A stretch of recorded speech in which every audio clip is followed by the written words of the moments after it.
In the community of Pacific Palisades, street after street full of houses have been reduced to smoldering ash.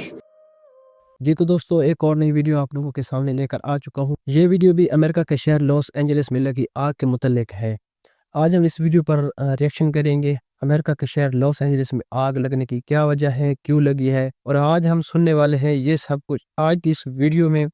तो गुजारिश है कि video को आखिर तक ज़रूर देखिएगा। अगर हो सके तो वीडियो को लाइक और चैनल को सब्सक्राइब भी ज़रूर कीजिएगा। तो बिना कोई देर किए हम अपनी आज की वीडियो शुरू करते हैं और गुजारिश है कि वीडियो को लाइक ज़रूर कर देना है और इसके ऊपर हम अपना रिएक्शन भी देते रहेंगे। तो चलें जी वीडियो शुरू करते हैं। अमेरिकी रियासत कैलिफोर्निया जो कि इसके वेस्टर्न कोस्ट साइड पर मौजूद है, इसकी साउथ साइड पर इसका सबसे अहम और खूबसूरत शहर लॉस एंजलिस इस वक्त जल रहा है। इसी शहर के नॉर्दर्न साइड पर एक बहुत बड़ा जंगल है जहां पर ये आग लगी हुई है। इस शहर की तकरीबन 1 से 2 लाख के करीब आबादी यहाँ से निकल चुकी है और न जाने कितने लोगों की जान जा चुकी है और कितने घर और इंफ्रास्ट्रक्चर जल चुका है। अभी तक इसका अंदाज़ा लगाना इसलिए मुमकिन नहीं क्योंकि ये आग इतनी भयानक है, जिसका अंदाज़ा आप इस तस्वीर से लगा लें कि ये कैलिफोर्निया के आसमान का हाल है जो कि इस वक्त आग के धुएं की वजह से भर चुका है। इस शदीद आग की वजह से एक अंदाजे के मुताबिक 10,000 के करीब घर जल चुके हैं और इंफ्रास्ट्रक्चर और बिल्डिंग का भी अभी तक कोई अंदाजा नहीं है क्योंकि कई बिजनेस, सड़कें और ट्रांसपोर्ट तक जल चुकी है।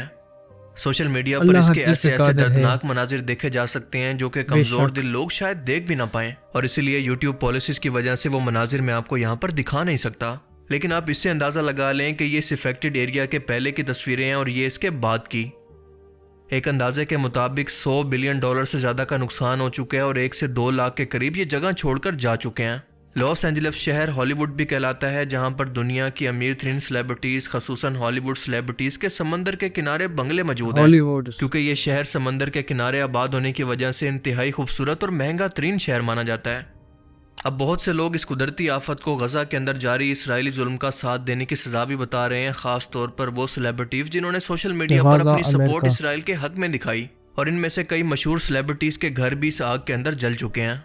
खैर, इस पर तो हम वीडियो के अंदर आगे जाकर बात करेंगे, लेकिन पहले ये जान लेते हैं कि इस भयानक जंगली आग की वजह क्या बनी और इसके बाद क्या होने वाला है। लॉस एंजलिस की इस वाइल्ड फायर की वजह समझने से पहले इस इलाके की ज्योग्राफी को समझना इंतहाई ज़रूरी है।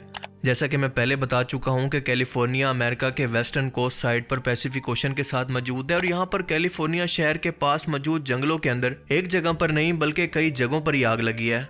सबसे ज़्यादा आग 3 जगहों पर लगी है जो कि आप मैप के अंदर भी देख सकते हैं, और यही आग आहिस्ता आहिस्ता हवा की बेतहाशा स्पीड की वजह से फैलती जा रही है जो कि नाकाबिले यकीन 120 किलोमीटर पर घंटा की स्पीड तक भी पहुंच जाती है, और ये अमेरिका की 100 साल तारीख की सबसे तेज तरीन हवाएं हैं। Meteorologists say this area is not seen in a century. Winds up to 120 kilometers per hour. एक इलाके का नाम है हस्ट, दूसरे का नाम है ईटॉन और तीसरे का नाम है पैलिसेड्स। अब मैप को गौर से देखें कि इसकी सबसे बड़ी आग यानी पैलिसेड्स कैलिफोर्निया शहर के वेस्टर्न साइड पर मौजूद है जो कि अब तक 3,000 एकड़ रकबे को जला चुकी है। ईस्ट साइड पर ईटॉन फायर मौजूद है जो कि 2,500 एकड़ रकबे को, जबकि नॉर्दर्न साइड पर हस्ट फायर जो कि 500 एकड़ रकबे से ज़्यादा को जला चुकी है। और इन तीनों के अलावा भी कई इलाकों पर बहुत बड़ी बड़ी आग लगी है जिसका डाटा इस वक्त तक हमारे सामने नहीं आ सकता जब तक कि इस आग को काबू ना कर लिया जाए। वुडली फायर, ओलिवस फायर और बेरली हिल्स जहां पर दुनिया के अमीर तरीन और मशहूर तरीन लोगों के घर मौजूद हैं। मशहूर भारतीय एक्टर शाहरुख खान का बंगला भी यहाँ पर मौजूद है। हॉलीवुड भी इसी जगह पर है। ये खास इलाका मैलिबू कहलाता है जो कि बीच के किनारे पर मौजूद है। अमेरिका में इस आफत की वजह से इमरजेंसी नाफिज कर दी गई है और अभी तक गवर्नमेंट की तरफ से ये नहीं बताया गया कि ये आग दरअसल लगी कैसे। आपके लिए ये जानना इंतहाई ज़रूरी है कि इस इलाके के अंदर यह फायर कोई पहली दफ़ा नहीं लगी, ये पहले भी लगती रहती है और रिकॉर्ड के मुताबिक इसकी 2 अहम तरीन वजूहात होती हैं। 85% ये किसी इंसान की गलती से शुरू होती है, जहां पर मिसाल के तौर पर गलती से कोई चिंगारी जला दी गई या फिर कोई एक्सीडेंट हो गया जिससे आग लग गई और हवा की स्पीड की वजह से ये फैलते फैलते एक बड़े हिस्से तक पहुंच जाती है। बाज़-औक़ात ये आग जानबूझकर कोई इंसान भी लगा सकता है जिसे रोकने के लिए अवेयरनेस के अलावा अमेरिकी गवर्नमेंट कुछ भी नहीं कर सकती। और दूसरी वजह एक्सपर्ट्स के मुताबिक इस इलाके के अंदर मौजूद ऐसी खुश्क हवा है जिसके अंदर मॉइस्चर या फिर नमी नहीं होती, और ये खुश्क हवा बन रही है दरअसल क्लाइमेट चेंज की वजह से या फिर मौसम के बदलाव की वजह से। अब इन दोनों की वजह से होता क्या है कि खुश्क हवा की मौजूदगी की वजह से और क्लाइमेट चेंज की वजह से जब टेम्परेचर बढ़ता है तो छोटी सी अंगारी भी पूरी आग के अंदर बदल जाती है। कुदरती तौर पर बनने वाली इस खुश्क हवा को कहते हैं सेंता आना। आइए ज़रा इसको डिटेल में समझते हैं। ये है कैलिफोर्निया और ये है इसके साथ लगने वाला इलाका ग्रेट बेसन, जो कि एक पहाड़ी इलाका है। इस ग्रेट बेसन के एक तरफ तो बड़े पहाड़ यहाँ पर इस तरफ से मौजूद हैं, तो दूसरी साइड से इसका पहाड़ी सिलसिला कैलिफोर्निया शहर की तरफ मौजूद है, जिसको कहते हैं सेरा नवाडा रेंज। अब होता यह है कि हवा जब इन दो पहाड़ी सिलसिलों के बीच में से गुजरती है तो इसका प्रेशर बढ़ जाता है, और आप सभी लोग जानते हैं कि हवा हमेशा ज़्यादा प्रेशर से कम की तरफ जाती है, और इसीलिए ये हवा यहाँ से निकलकर कैलिफोर्निया शहर की तरफ बढ़ती है जहाँ पर हवा का प्रेशर कम है, और इसी हवा को हम कहते हैं सेंटा आना, जो कि बहुत ही खुश्क होती है। जब ये हवा कैलिफोर्निया की तरफ आती है तो इसके अंदर नमी नहीं होती और 20% से भी कम नमी रखती है। अब इसी खुश्क हवा की वजह से कैलिफोर्निया के जंगलात को भी नमी नहीं मिल पाती, तो ये खुश्क होना शुरू हो जाते हैं, और जब इन ज़्यादातर खुश्क जंगल के अंदर कोई आग लगती है तो ये छोटी सी चिंगारी भी खुश्क जंगल के अंदर फैलकर एक जंगली आग के अंदर बदल जाती है, और सोने पे सुहागा कि यहाँ पर चलने वाली तेज तरीन हवाएं इसको दूर दूर के इलाकों तक फैलाने का काम करती हैं। वैसे तो ये आग हर साल ही यहाँ पर लगती है, लेकिन क्लाइमेट चेंज की वजह से इसकी तादाद मुसलसल बढ़ती जा रही है। इस सिनेरियो के अंदर क्लाइमेट चेंज का मतलब है कि हवा के अंदर मौजूद जहरीली गैसेस की वजह से इस इलाके का टेम्परेचर भी मुसलसल बढ़ रहा है। अब आप खुद अंदाज़ा लगाएं कि खुश्क हवा जिसके अंदर नमी मौजूद ना हो और इस इलाके का टेम्परेचर भी बढ़ रहा हो तो ये आग किस कदर तेज़ी से फैलेगी। और यही वजह है कि पिछले 10 सालों के अंदर ये आग ज़्यादा तेज़ी से और बहुत बड़े रकबे पर कई बार लग चुकी है, जिसके अंदर कई वाइल्ड लाइफ जानवर बिला वजह इंसानों की गलतियों की वजह से मर रहे हैं। अब देखा जाए तो ये आग खुद इंसानों की गलती का नतीजा है, और अगर इसको रोकना है तो तमाम इंसानों की तमाम एक्टिविटीज़ को इस जंगली इलाके के अंदर महदूद करना पड़ेगा। ग्लोबल वार्मिंग के बारे में ज़्यादा सीरियस होकर काम करना पड़ेगा। ये दोनों चीज़ें वो हैं जो कि खुद इंसानों के इख्तियार में है, इसके अलावा इनको रोकने का कोई तीसरा तरीका नहीं। अब सोशल मीडिया पर बहुत से लोग इसको अमेरिका पर अल्लाह का अजाब बता रहे हैं कि गज़ा के मुसलमानों के खिलाफ जाकर इसराइल का साथ देने की वजह से ये इन लोगों पर कुदरत का कहर है। पहली बात तो यह है कि यह आग कोई पहली दफ़ा नहीं लगी, बल्कि कई दहाइयों से ऐसे ही लगती आ रही है। और दूसरी बात यह है कि जो लोग इस आग के अंदर जलकर मर गए, अपना घर खो दिया, वो इसराइली फ़ौज के साथ लड़ने वाले या फिर गज़ा के लोगों को कत्ल करने वाले तो नहीं थे। आप ये कह सकते हैं कि ये इनकी हुकूमत की पॉलिसी थी जिनके अंदर इनका कोई कसूर नहीं था। और आप जानते हैं कि हुकूमती नुमाइंदे अपने मफाद की खातिर कोई फैसला करते हैं, घर घर जाकर एक एक शख्स से राय नहीं लेते कि आप इसके बारे में क्या सोचते हैं, आप हमारे लिए गए स्टेप की हिमायत करते हैं या फिर नहीं। अब ये भी तो मुमकिन है कि यहाँ पर रहने वाला कोई भी शख्स इस जुल्म की हिमायत ना भी करता हो, तो उसका क्या कसूर है। इस इलाके के अंदर कई मुसलमान भी तो होंगे।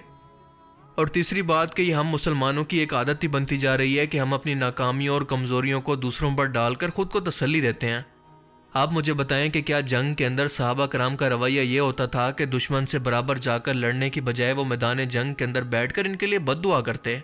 हम जानते हैं कि ऐसा नहीं होता। आज अगर हम मुसलमानों के अंदर इत्तेहाद नहीं है, हमने खुद को दुश्मन के मुकाबले में बराबर टेक्नोलॉजी और असले से तैयार नहीं किया, तो इसके अंदर हमारा खुद का कसूर है। हम ये जंग हारेंगे ही हारेंगे जब तक के मैदान जंग के अंदर खड़े होकर वही असला इस्तेमाल ना करें जो कि हमारा दुश्मन इस्तेमाल कर रहा है। लेट्स सपोज कि अगर ये लॉजिक मान ली जाए कि ये अमेरिका पर अल्लाह का अजाब भी है, तो सवाल पैदा होता है कि मक्का में आने वाली तूफ़ानी बारिशों को आप क्या कहेंगे कि क्या ये यहूदी कौम के खुदा की तरफ से मुसलमानों पर अजाब है। इस तरह की एनालॉजी तो वो भी बना सकते हैं। ये सब बचगाना बातें हैं, क्योंकि दुनिया को अल्लाह ने एक सिस्टम से, कानून के साथ जोड़ा है। हम बस बैठकर इंतज़ार करते हैं कि हमारे दुश्मन पर कोई कुदरती आफत आए और हम इसे अल्लाह की तरफ से अजाब कहकर अपनी तमाम नाकामियाँ इस पर डालकर दिल को तसल्ली दें।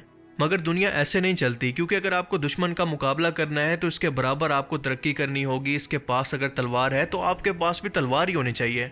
अगर दुश्मन के पास टैंक है तो आपके पास भी होना चाहिए। और ऐसा नहीं हो सकता कि दुश्मन के पास तो टैंक हो लेकिन आप तलवार लेकर इसके सामने खड़े हो जाएं कि इस पर अल्लाह का अजाब आएगा।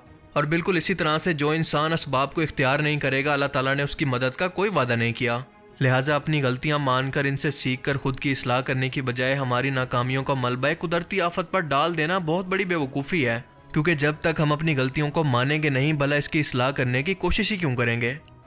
और दूसरी तरफ ये भी सच है कि जी हाँ, ये इन सेलिब्रिटीज़ के लिए वाकई एक वार्निंग और अजाब है जिन्होंने इस जुल्म को सपोर्ट किया था। और इन चंद मखसूस लोगों को अपना घर जलने के बाद एहसास होगा कि अपना घर खो देना कैसा होता है, जैसा कि गजा के लोगों ने खो दिया। बेशक। आई होप कि मैं अपनी बात को समझा पाया हूँ। बाकी आप इस बारे में क्या सोचते हैं, अपनी कीमती राय का इजहार कमेंट सेक्शन में ज़रूर करें। Thanks for watching this video. Allah हाफिज़। जी तो दोस्तों, वीडियो आप लोगों ने देख ली है। आपको क्या लगता है, क्या ये भाई एंड पे जो आके अपना मतलब कि रिएक्ट और अपना इम्प्रेशन जो है वीडियो में चेंज कर देता है कि ये कोई अल्लाह की तरफ से आफत नहीं है या मतलब कि ये कोई अल्लाह का अजाब नहीं है। तो आप लोगों की इस बारे में क्या राय है, आप लोगों ने कमेंट में हमें ज़रूर बताना है। और वीडियो अच्छी लगी हो तो वीडियो को लाइक और चैनल को सब्सक्राइब कर लेना है, कमेंट करके ज़रूर बताना है। मिलते हैं इंशाल्लाह नेक्स्ट वीडियो में, तब तक के लिए अपना बहुत सारा ख्याल रखिएगा और मुझे अपनी खास दुआ में याद रखिएगा। Thanks for watching. अल्लाह हाफिज़।